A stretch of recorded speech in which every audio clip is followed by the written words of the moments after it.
London was regarded as too congested in the first half of the 20th century.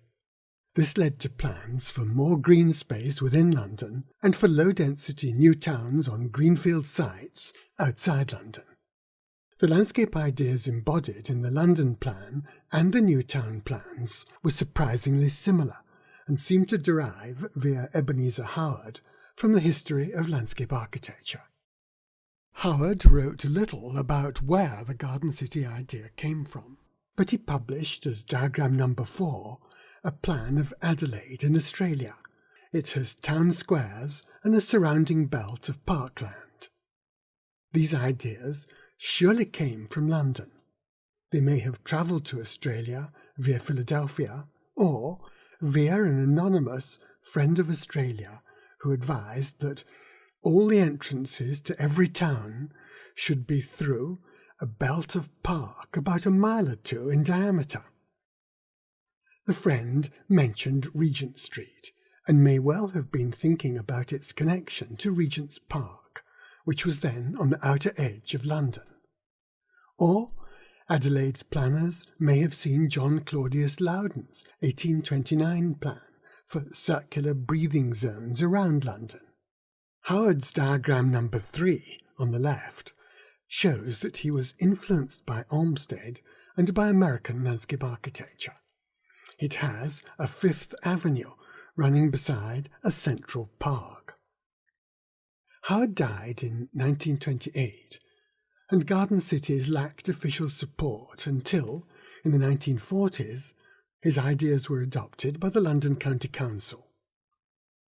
The Ministry of Information produced a film in 1946 in which Sir Patrick Abercrombie, who was both a town planner and a landscape architect, explains how a proud new London with much more green space could arise from the ashes of war.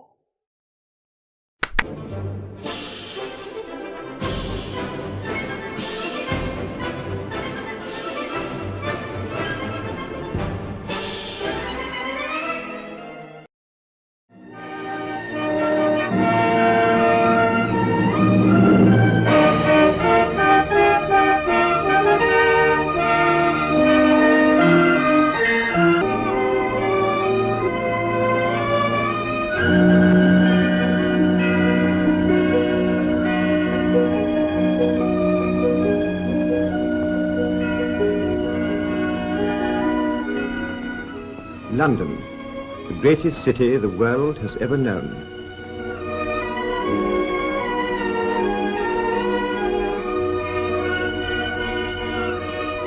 A great metropolis and a great port, a centre of learning, law and culture, and the meeting place of a commonwealth of nations.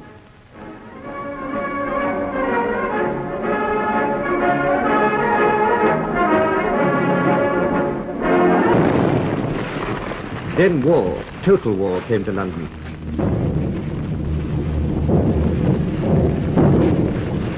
The target was everything and everybody.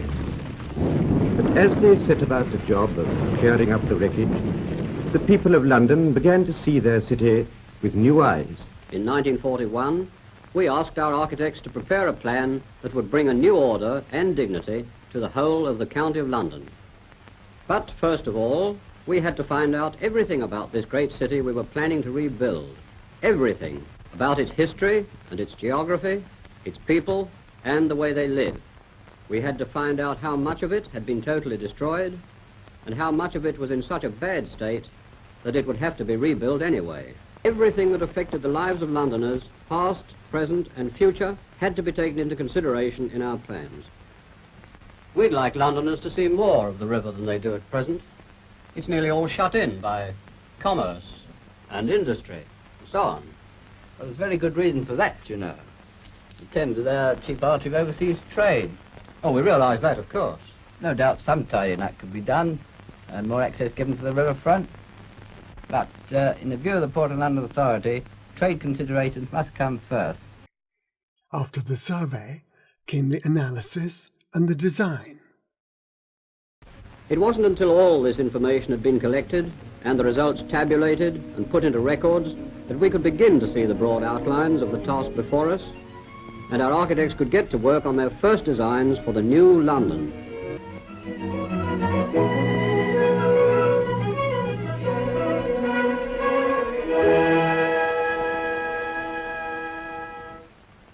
This work was under the direction of Mr. J.H. Forshaw, architect to the London County Council, and Sir Patrick Abercrombie of University College, the world-famous British authority on town planning, who is planning advisor also to Plymouth, Hull, Bath, and many other regional and urban authorities.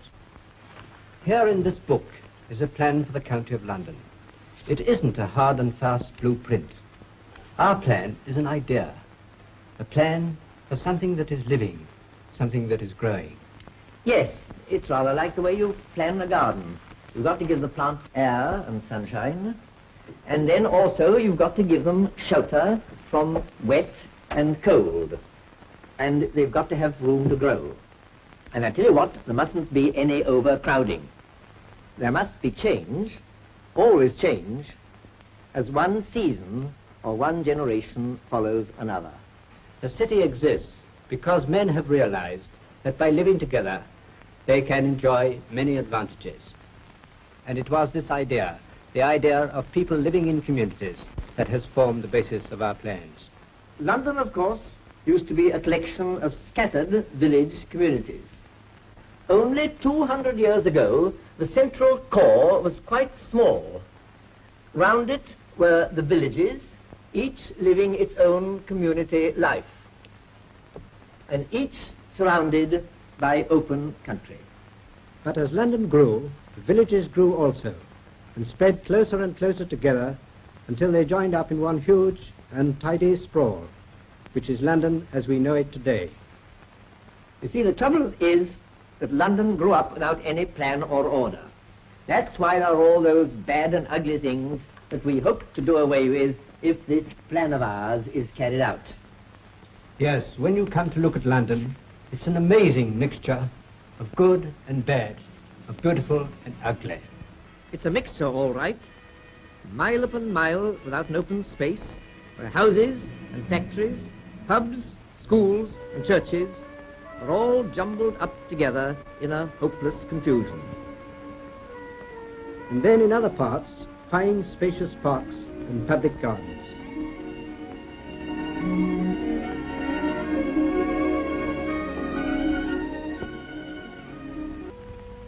Lastly, let's look at London's outskirts, that ragged boundary where Greater London merges into the open country. It is true that we have tried to preserve the amenities of the countryside in the open spaces of the green belt, and that is a step in the right direction. But at the same time, we have allowed uncontrolled ribbon development. Housing estates and factories have sprung up all along the main roads and railways leading outwards from the city, reaching far into what should have remained open fields and woodlands.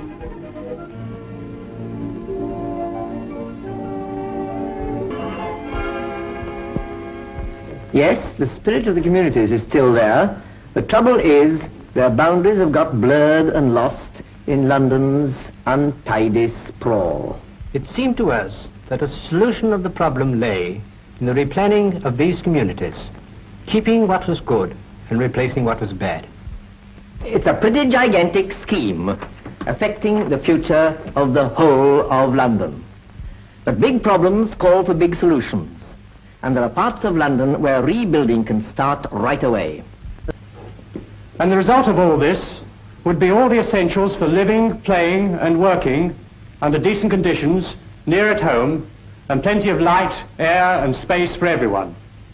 So it's not an inhuman plan at all, but one that is designed to make life better and pleasanter for all of us. And just as the neighbourhoods must link up into one community, so all the communities must link up with the others all over London. Of course, the City of London in the centre and Greater London outside don't come within our County of London plan, but their plans and ours must be made to fit. But on the South Bank, there is a confusion of warehouses, slums and derelict streets, and the mess is even worse since the Blitz. Here is a splendid opportunity to improve London by creating a new riverfront worthy of its position in the heart of the capital. But we mustn't forget that this plan is at present only something on paper, drawn up for the London County Council. Is it going to be made a reality? Will London be recreated on modern lines worthy of her long history? Here is Lord Latham, the leader of the London County Council, to say something about that. Well, that's the plan the architects have drawn up for the London of the future. Your London. This is perhaps the greatest challenge to her pride, her courage, her vitality that London has ever had. And what we want to know now is, what do you, the people of London, think about it? Will this mean that some of us have got to move, then? Yes, I'm afraid some of you will have to move. You see, we must reduce the number of people and industries in the congested areas if everyone is to be decently housed, with plenty of open space for rest and play. Cole, just think of having proper playing fields for all the kids. Seems like a dream to me. That is why we want you to think about this plan, to talk it over among yourselves, and then to let us have your ideas about it. It sounds fine, but who's going to pay for it all? I should think it would cost millions and millions. Yes, it will certainly cost a great deal of money, but not more than unplanned building, and a lot less than war. In a way, you know, this is London's war, against decay and dirt and inefficiency. And in the long run, plans such as this is the cheapest way to fight those enemies. What a grand opportunity it is. Abercrombie's grand plan for spending the money had 4 elements. First, to decongest central London, while also creating a web of green space to keep the air fresh and to keep communities apart. Second, to build new roads and new railways. Third, to establish a green belt that would put a stop to London's growth.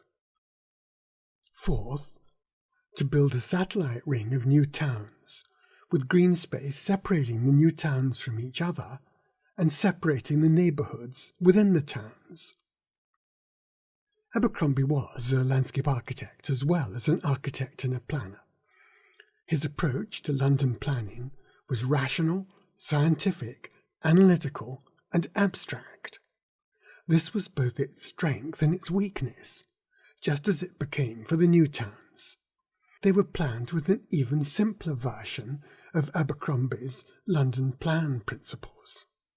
Ongar in Essex was chosen as a sample study for a new town and explained with a remarkably simple and influential diagram. It was drawn by Peter Shepheard, who became president of the Institute of Landscape Architects at a later date, and it followed the London plan in using a web of open space as a remedy for urban congestion. By the age of 30, Shepheard had, in effect, designed 32 British new towns. The Central Office of Information explained their design principles with a charming cartoon. Hello. Morning. My, this is a grand way to start the day. Bit different from what it used to be, I can tell you. Poor little blighters.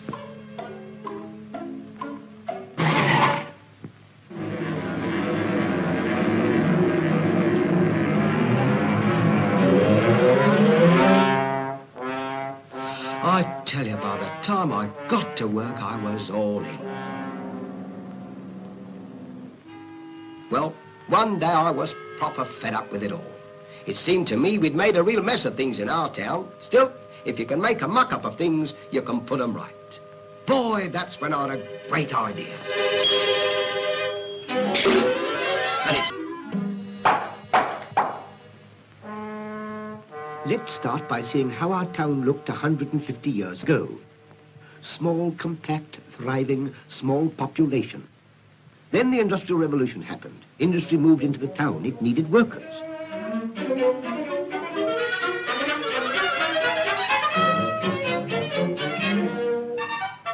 The town was now unhealthy and crowded.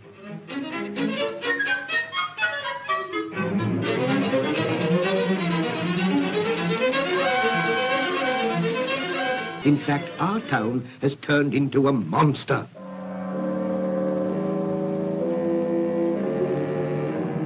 After the survey came the analysis and the design. Put a stop to it, quick. Right. Then we'll have a green belt here, in which agriculture will be safe forever and into which the town will not intrude.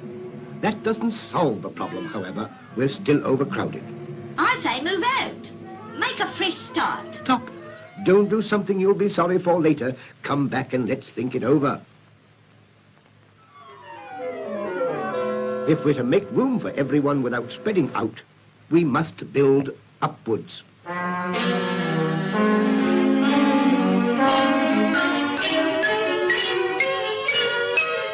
Don't be silly, I'd never get the pram up there. You're hold on. What about my garden? You've ruined my favourite pub, sir. All right, all right. No skyscrapers. But before we can replan the old town, we must provide for the surplus population. Here, outside the green belt, we have a favourable site. Good road and rail communications, fresh air, good water supply. We must decide on its size in advance. And we must plan this town so that we don't repeat past mistakes. First thing we all agreed on was to separate industry from dwelling houses. Industry here, close to through roads and railways. Residential area here, with not more than 5 minutes travel from home to work, which means making cycle tracks and byroads linking up the two sections. Now, let's see what we need for good working conditions. Up-to-date factories with plenty of light and air. We'll need a good place to work in and a grand place to live in, with plenty of open spaces, parks, and playing fields where people could enjoy them. Flower gardens.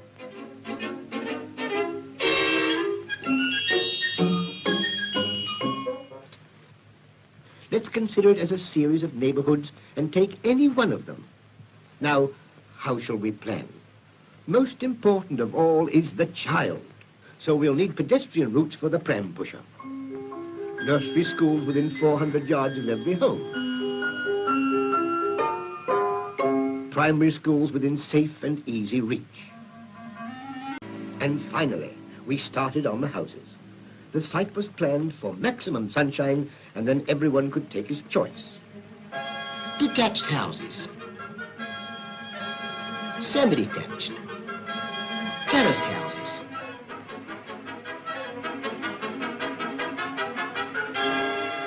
Flats for people who wanted them. Hostels where the young folks could get together. And bungalows for the oldies. It works out fine. Just you try it. Charlie's New Town looks as though it was designed to be built on playing fields. But the best of the new towns were planned by landscape architects and, like Ongar, were thoughtfully related to the existing topography. Sir Frederick Gibberd, though he doesn't actually mention Ongar, obviously had it in mind when using the valleys at Harlow New Town to create an open space system. Harlow's architect-planner from the start was Sir Frederick Gibberd, who's lived in his own town for 25 years, very unusual for town planners. He designed London Airport and the Catholic Cathedral in Liverpool, but to me this is a more important achievement. The starting point, I suppose, was the same with all the new towns. You begin with people function, and their basic patterns are more or less the same in that you have an industrial estate and a housing estate and a town centre and so on. But beyond there, then they begin to get different. And I was obsessed with the idea that a town ought to be an individual place, have its own personality. And I thought that one could only do it by getting hold of the character of the landscape and basing the design on that. And it's the form of the land, rather than what was on it, that dictated its structure, I think, more than anything. The base of the town is the river Stort and the railway, and I hit on the idea that these wonderful hills, the Rye Hill, which swings round the southern part of the town to the east and the west, could hold the town and contain it. And you would then get the whole thing as almost a work of art in this landscape. You can see the view down there. There is the town, and it's very hard to imagine that there are 80,000 people down there. You can't see them. They're tucked into the landfall. From the river Stort, there are valleys that run into the town and out. And a valley is always more interesting than a hill in terms of landscape. So I said, right, well, we'll hang on to these, we'll preserve these, and we'll build on the higher parts. And we'll extend these valleys into an overall landscape pattern, a very broad one, which will contrast with very compact areas of building, so that you get the two art things. You'll get unity through the landscape, and then you get variety between the landscape and the building groups. I think it comes off probably best of all in the town centre. You can see it down here. It's a pretty compact urban thing, and contrasting with the landscape. And it's really three arts. It's the art of landscape design, it's the art of architecture, and it's the art of road design. And you bring these three things together as one composition. And that composition is not just the sum total of the three, it becomes another thing. Harlow New Town was a modernist project. The Gibberd garden, rich in quotations from the history of garden design, was postmodern. Gibberd's friend, Geoffrey Jellicoe, designed an Ongar-style plan for Hemel Hempstead New Town. Protection of the valleys and wooded ridges from development was a great success, better than Harlow. The original design for the town centre was rejected, but the Development Corporation asked Jellicoe to design a water garden, which became the most successful space in any of the new towns. I used a photograph of it for an article on how to plan the landscape of a new town and for a book jacket. Jellicoe explained his design in a BBC interview. Geoffrey Jellicoe landed another plum job, the design of a new town at Hemel Hempstead. His designs look a bit classical, even monumental. They were, he now says, too backward-looking. They failed to capture the pioneering spirit of the times. The Development Corporation wanted major alterations and changes. Although they used some of Jellicoe's ideas, his master plan was abandoned. But he did design some of the housing there. I always worked very well with the corporation, despite the fact that they turned my plan down flat. That didn't stop them from getting me to do building work inside the thing. And, of course, the climax of it was the water gardens.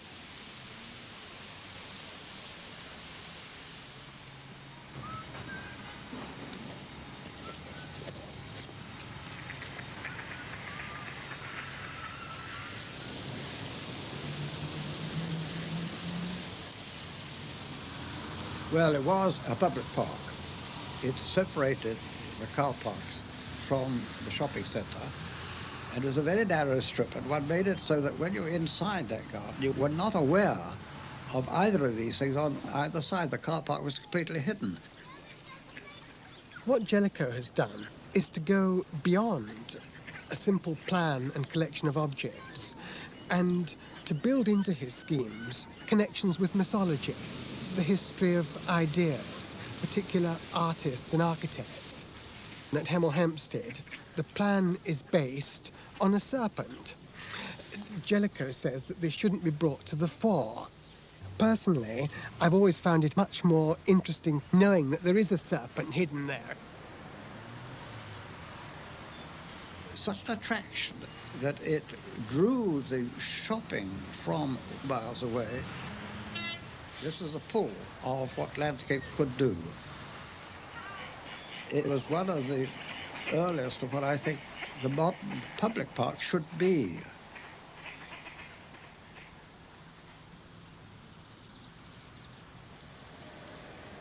Hemel Hempstead shows how far the landscape profession has come since its tentative first steps in the 1920s.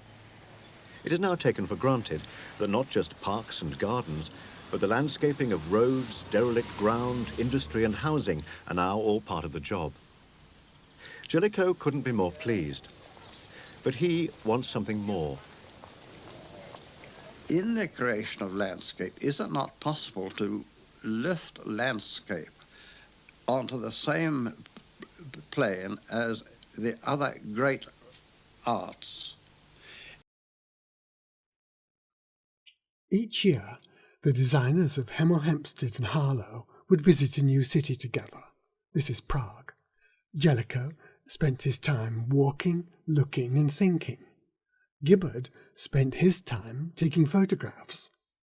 Both men were thoughtful and talented landscape architects, but the results of their new town planning were disappointing. What went wrong? I think the problems resulted from the application of abstract modern design theory to the complexities of urban design. Howard's beautiful diagrams, like Shepheard's, may have misled the architectural profession into thinking that cities could be master planned as architecture writ large. The best illustration of this is the bad design of housing estates and industrial estates. They're like scientific formulas. But in compensation for this failure, the landscape architects of the new towns had considerable success at the large scale of relating built form to land form, and, by the standards of the time, they also did a good job at the small scale in the design and detail of the space between buildings. This was the landscape treatment which Lord Reith had wanted. To sum up, I agree with the Town and Country Planning Association that the New Towns Act should be reactivated. But the new towns, new villages and new cities should, if we need them, be planned and designed as multi-layered urban landscapes. The methodology of landscape urbanism should replace the survey analysis design methodology which was used for the 20th century new towns.